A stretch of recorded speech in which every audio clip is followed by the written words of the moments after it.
Hello guys, welcome to my channel comic man தமிழா. இன்னைக்கு என்ன comic பார்க்க போகிறோன்னா டேர்டெவில் பனிஷர் 7th சர்க்கிள். இந்த காமிக் வந்து ஒரு மினி சீரீஸ் தான். இது full and full action block தான் இந்த காமிக்ஸு. சரி வாங்க இப்போ நம்ம ஸ்டோரிக்கு போகலாம். Manhattan, New York state supreme court. Mister மோர்டாக், கைது இங்கேருந்து கூட்டிகிட்டு போக எல்லாமே தயாராக இருக்குது. நல்லது, சீக்கிரம் அவனை கூட்டிகிட்டு போங்க. நான் இதுலேருந்து சீக்கிரம் வெளியே வந்துடுவேன். அதுக்கப்புறம் கண்டிப்பாக அவனை கொன்றுவேன். 4 விட்னஸ்க்கு முன்னாடி நியூயார்க்கை சேர்ந்த ஒரு லாயரை நீ மிரட்டிட்டு இருக்கிற ஜீனியஸ். அவங்க உன்னை சும்மா விட மாட்டாங்க. அவங்க கேட்கறது நல்லது தான். அது போக இன்னொன்று சொல்கிறேன், நீ என்னை டெக்ஸஸ்க்கு அனுப்பு, இல்லை வேறு எங்கே வேணால் அனுப்பு. ஆனால் நான் திரும்ப வருவேன். வந்து உன் கண்ணு முன்னாடி நிற்பேன். அப்போ தெரியும் யார் ஜீனியஸ்னு. நீ நம்புறியோ இல்லையோ, உன்னை இங்கேருந்து அனுப்புகிறதே உன் நல்லதுக்கு தான். இங்கே உனக்கு பிடிக்காதவங்க நிறைய பேர் இருக்காங்க. என்னால் உன்னை இந்த தண்டனையிலேருந்து வெளியே கூட்டு வர முடியும். ஆனால் நான் அந்த மாதிரி பண்ணுறதில்ல. எல்லாத்துக்கும் சட்டப்படி தண்டனை தான் நான் வாங்கி கொடுப்பேன்ட்டோ. சட்டப்படியா? நீ எதுக்காக என்னை டெக்ஸஸ்க்கு அனுப்புறங்கிறது எனக்கு தெரியும் லாயர். நான் உனக்கு மரியாதை கொடுத்து நிற்கிறதுனால அதுலேருந்து வெளிவர முடியாதுன்னு நினைக்காத. நீ பேசுகிறத பார்த்தா இதுக்கு முன்னாடி நீ டெக்ஸஸோட ஜட்ஜை நீ மீட் பண்ணதே இல்லைன்னு நினைக்கிறேன். சரி பார்ப்போம். மிஸ் பண்ணிட்ட. சரி, இவனை இங்கேருந்து கூட்டிகிட்டு போங்க. எனக்கு இங்கே சில வேலைகள் இருக்குது, அதை நான் முடிச்சுட்டு அப்படின்னு பேசிகிட்டு இருக்கும்போது நம்ம மோர்டாக்கு ரேடார் சவுண்டு மூலியமா ஒரு விஷயம் தெரியுது. அந்த சத்தம் எங்கேயோ மேலேருந்து கேட்குது. அது ஒரு போல்ட் ஆக்ஷன் ஸ்னைப்பர் ரைஃபிள். அதோட சேம்பர் ரவுண்டாக இருக்கும். யார் டார்கெட்? இந்த போலீஸா இல்லை நானா? நான் அதில் ரிஸ்க் எடுக்க விரும்பல. எல்லாத்தையும் காப்பாற்றுவோம் அப்படின்னு யோசிச்சுட்டே கால்தடிக்கு கீழே விழுகிற மாதிரி நம்ம மோர்டாக்கு எல்லாத்தையும் கீழே தள்ளி விட அந்த கன் ஷாட் ஃபயர் மிஸ் ஆகுது. யாருக்காச்சும் ஷூட்டர் எங்கேருந்து சுடுறான்னு தெரியுதா? அதுதான் பிரச்சனையே. அவ எங்கிருந்து சுடுறானே தெரியல. எல்லாரும் மறைஞ்சிருங்க. நான் சொல்றதை கேளுங்க.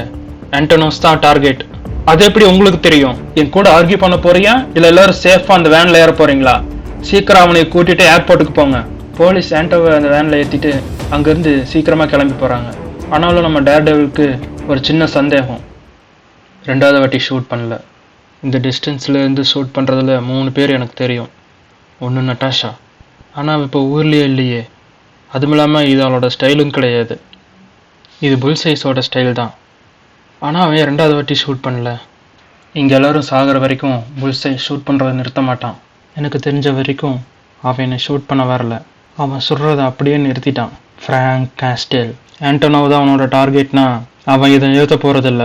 அந்த வேனில் போகிற எல்லாரும் ஆபத்தில் இருக்காங்க. ஃப்ராங்க் அப்பாவி மக்களை கொல்றதில்ல. ஆனால் அவன் எப்போவுமே போரில் இருக்கிற மாதிரி நினச்சிக்குவான். அதனால இங்கே பெரிய விளைவுகள் தான் ஏற்படுது. அதனால் அவனை நான் இப்போவே தடுத்து நிறுத்தணும். ஆண்டனோவை நான் காப்பாற்றணும். ஏன்னா அவன் என்னோட கேஸ். நீ இதுலேருந்து விலகிறதா நல்லது காஸ்டேல். அவனுக்கு நான் இப்போ ஒரு நல்ல பாடத்தை கற்றுக் கொடுக்கணும். டேமேட், அவன் ஏற்கனவே இங்கேருந்து கிளம்பிட்டான். அவன் ஆண்டனோ தேடி தான் போயிருப்பான். பரவாயில்ல, அவன் எங்கே போகிறான்னு எனக்கு தெரியும். அப்புறம் டேர்டெவில் அங்கேருந்து கிளம்ப. அப்புறம் ஆண்டனோவா போயிட்டு இருக்கிற வேனில் மேலே ஏதோ சத்தம் கேட்குது. ஹே காப்ஸ், என்னை ஷூட் பண்ணாதீங்க அப்படின்னு ஒரு சவுண்டு மட்டும் கேட்குது. அப்போ ஒரு போலீஸ் வேன் விட்டு வெளியே வந்து பார்க்குறாங்க. அங்கே யாருமே இல்லை. இங்கே யாருமே இல்லையே. நான் இங்கே தான் இருக்கேன். நான் யாருக்கு ஒன்றுக்கும் தெரியாமல் இன்விசிபிளாக இருக்கேன். என்னோட பேர் பிளைண்ட் ஸ்பாட். நான் டேர்டெவில் கூட ஒர்க் பண்ணிட்டு இருக்கிறேன். அவர் தான் என்னை கூப்பிட்டாரு. நீங்கள் ஏர்போர்ட் போகிற வரைக்கும் உங்களுக்கு பாதுகாப்பு வேணும்னு சொன்னார். சரி, நீ இப்போ உள்ளவா? இல்லை, நான் மேலேயே இருக்கேன். அப்போ தான் சுற்றி என்ன நடக்குதுன்னு என்னால் பார்த்துக்க முடியும். கோர்ட்டு வாசலில் ஆண்டோனோவை கொல்றதுக்கு ட்ரை பண்ணவன் திரும்ப வர்றதுக்கு வாய்ப்பு இருக்குது அப்படின்னு பிளைண்ட் ஸ்பாட் பேசிகிட்டு இருக்கும்போதே நம்ம பனிஷரோட என்ட்ரி. வேகமா போங்க. அவங்க எவ்வளவு வேகமா போனாலும் பனிஷரை தடுத்து நிறுத்தவே முடியல. அப்புறம் பனிஷர் அவனோட வண்டியில இருக்கிற கிராப்பிங் ஹூக்கை பயன்படுத்தி அந்த போலீஸனோட பேக் டோரை பார்த்து ஷூட் பண்றான். அதுக்கப்புறம் அந்த டோரை ஒட்டச்சு எடுத்துடுறான். பிளைண்ட் ஸ்பாட், இது நல்லதுக்கே இல்லை. அது பனிஷரா? அட கடவுளே, அது பனிஷர் தான். அவனை கொல்லுங்க, அவனை கொல்லுங்க அப்படின்னு ஆண்டனோவை பயத்துல கத்த உடனே காப்ஸ் எல்லாம் பனிஷரை பார்த்து ஷூட் பண்ண ஆரம்பிக்கிறாங்க. ஆனா பனிஷர் அதுக்கு கொஞ்சம் கூட அசராம காரை விட்டு வெளியே வந்து ஆண்டனோவை பார்த்து குறி வைக்க, அப்ப எங்க இருந்தோ வந்த ஒரு ஸ்டிக்கு பனிஷர் கையில பட கண்ணு ஸ்லிப் ஆகி கீழே விழுந்துருது. அது யாருன்னு பார்த்தா அங்க வந்தது டேர்டெவில். சும்மா கெத்தா பனிஷருக்கு முன்னாடி வந்து நின்று, ஹலோ பனிஷர், நீ இதுல இருந்து பின் வாங்கிரு. இங்கிருந்து போயிரு டேர்டெவில். என்னால போக முடியாது ஃப்ராங்க். அப்ப சரி, நான் உங்ககிட்ட நல்ல விதமா தான் நடக்கணும்னு பார்த்தேன் அப்படின்னு சொல்லிட்டே பனிஷர் காரில் இருக்கிற ஒரு ஸ்விட்சை தட்டுறான். அதோட இந்த எபிசோடு முடியுது.